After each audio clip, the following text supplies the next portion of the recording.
अब आता है Peclet number. It is the ratio of mass heat flow rate by conduction to the flow rate by conduction under a unit temperature gradient and through a thickness L.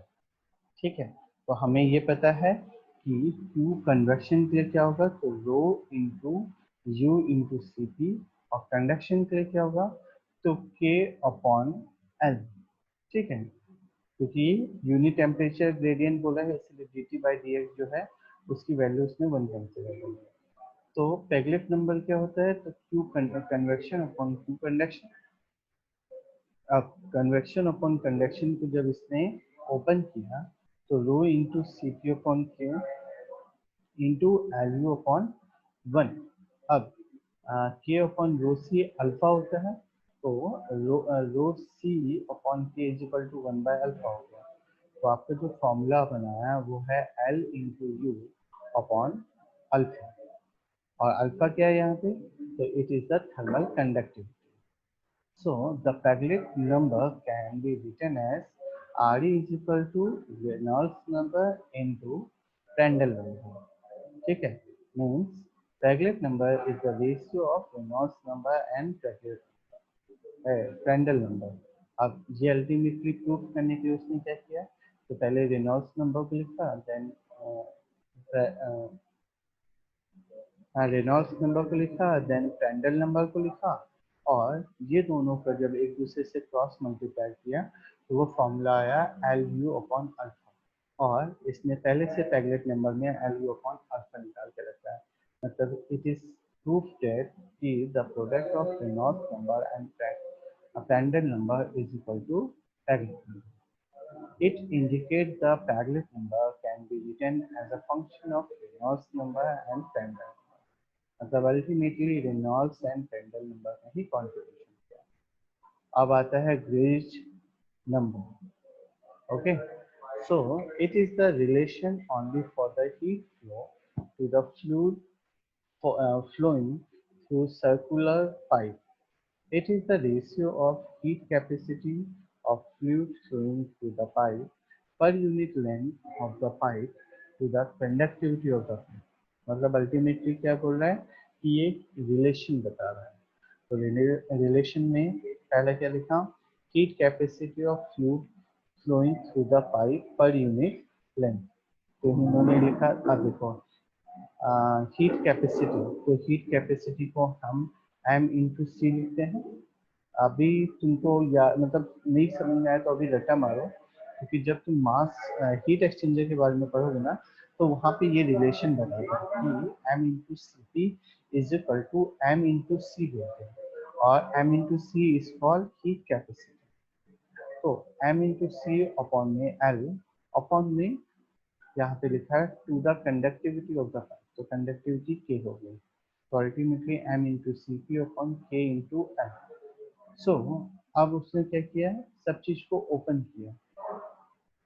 ठीक है, सब चीज को open करने के बाद इसने लिखा pi by 4d square into V into rho into C P upon L बराबर है अपॉन में के। और अल्टीमेटली इससे जब इसने कंक्लूड किया तो कंक्लूजन पार्ट ये था कि Graetz number is equal to pi by 4 into Reynolds number into Prandtl number into D by L. अब D and L are the diameter and length of the pipe. Okay, so अब इसी equation को उसने दूसरे तरीके से भी लिखना चालू किया। तो उसने लिखा G is equal to M C P upon L into K, और rho into A into U into C P upon L into K, और अल्टीमेटली मतलब रो सी अपॉन के जो है वो अल्फा हो गया, तो A into U upon alpha into L. That means अब इसी को थोड़ा सा उसने एक्सप्लेन किया, तो u into d upon alpha into pi d upon 4 है। That means this number is also written as pi d by 4 into Pellet number। Okay, चलिए नेक्स्ट आते हैं Kirchhoff's नंबर। एक और important topic. So, Kirchhoff's number is related with natural convection heat transfer. It is the ratio of product of inertia force and buoyancy force to the square of viscous force. Thus, मतलब Kirchhoff's number क्या होगा? तो it is the product of inertia force and buoyancy force to the square of viscous force. बस ये चीज़ों को जैसे इन्होंने ये सारी वैल्यूज डाली तो जो अल्टीमेटली इक्वेशन बना वो है rho square beta into G into delta T L Q upon nu square. और ये जो बीटा जो है ये है coefficient of expansion. I think हमने पहले से यहाँ पे डिस्कस करके रखा है. ठीक है. अब जो नेक्स्ट टॉपिक है वो है कैरेक्टरिस्टिक लेंथ और इक्विवेलेंट डायमीटर क्या होता है. तो in the non dimensional number expressed here has appear a characteristic length L or diameter D. The pipe and flat plate are the most simple geometry for the occurrence of a flow. However, in many instances, some complicated geometry are also used, and then all those calculations concern flow and convective heat transfer become much more complicated. मतलब ultimately ये कह रहा है कि जितने भी आपके जो डायग्राम्स हैं उन डायग्राम्स में हम जब बेसिक सिंपल रूल्स लगाते हैं ना तो जो हमारे आंसर्स होते हैं उसमें कहीं ना कहीं कुछ मिसिंग पार्ट इंट्रोड्यूस होता है. तो ये मिसिंग पार्ट को अवॉइड करने के लिए उन्होंने एक नया टर्म यूज किया कैरेक्टरिस्टिक लेंथ और इक्विवेलेंट डायग्राम. तो ये होता क्या है. तो जैसे इसने बोला है दिस इज यहाँ पे in order to avoid such difficulty, the concept of equivalent circular tube is used. This is a tube which would present the same resistance against the flow or would secure the same heat transfer as the duct usually used under equal or comparative conditions. The diameter of an equivalent tube is known as equivalent diameter DC of characteristic length LC. The equivalent diameter is usually defined as. तो कैसे define किया गया है तो उसने बोला D C equivalent diameter is equal to 4 into A upon P और P is the parameter. That means ultimately जब इसको कैंसिल आउट एक दूसरे से करोगे तो आपको आइडेंटिफाई होगा कि कैरेक्टरिस्टिक लेंथ और equivalent diameter is the inner diameter of the tube. Okay. इसी तरीके से डिफरेंट डिफरेंट पार्ट का डिफरेंट डिफरेंट सेक्शन दिए. मतलब जैसे एक example low for rectangular depth अगर दिया हुआ है तो रेक्टेंगुलर डेप्थ का होगा 4 इंटू ए सी अपॉन पी. और जब ये कैंसिल आउट एक दूसरे से करोगे तो आपको पता चलेगा कि इक्विवेलेंट डायमीटर निकालने के लिए आपको फॉर्मूला यूज करना पड़ेगा 2 times of L into B upon L plus.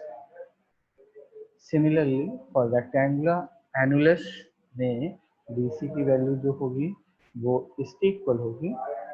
ठीक है. और फॉर एनुलस के लिए मतलब यहाँ पे ये दूसरा फिगर दिखाया है.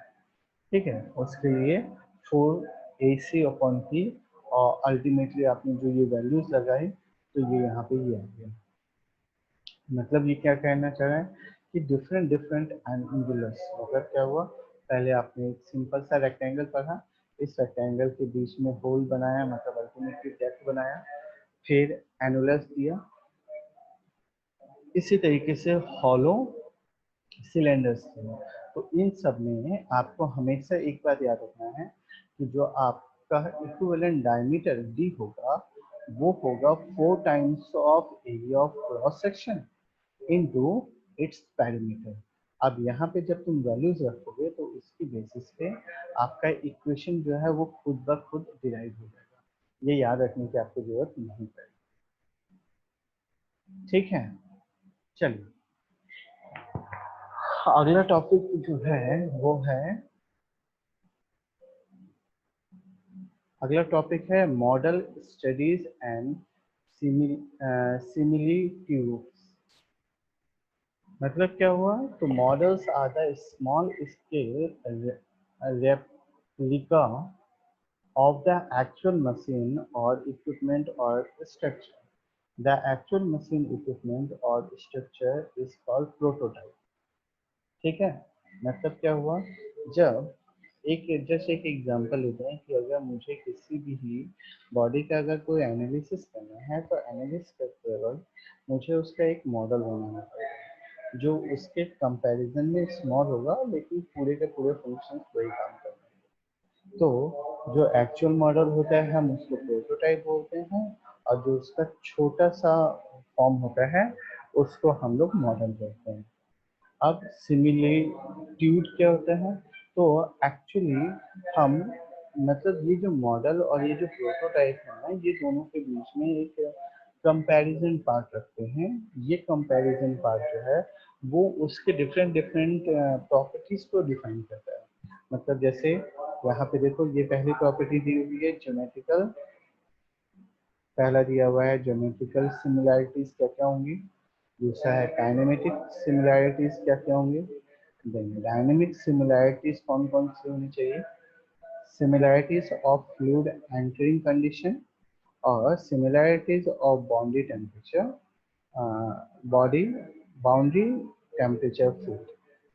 ठीक है? तो इसके बेसिस पे अल्टीमेटली आप किसी भी बॉडी का मतलब एक्चुअल पार्ट को एनालिसिस नहीं करोगे लेकिन उसके मॉडल पार्ट को करोगे और वो मॉडल पार्ट का जो रिजल्ट आया है उसको इनलार्ज करके एक्चुअल में कंसीडर करोगे। ओके, चलिए इसी के साथ आज का लेक्चर कंप्लीट।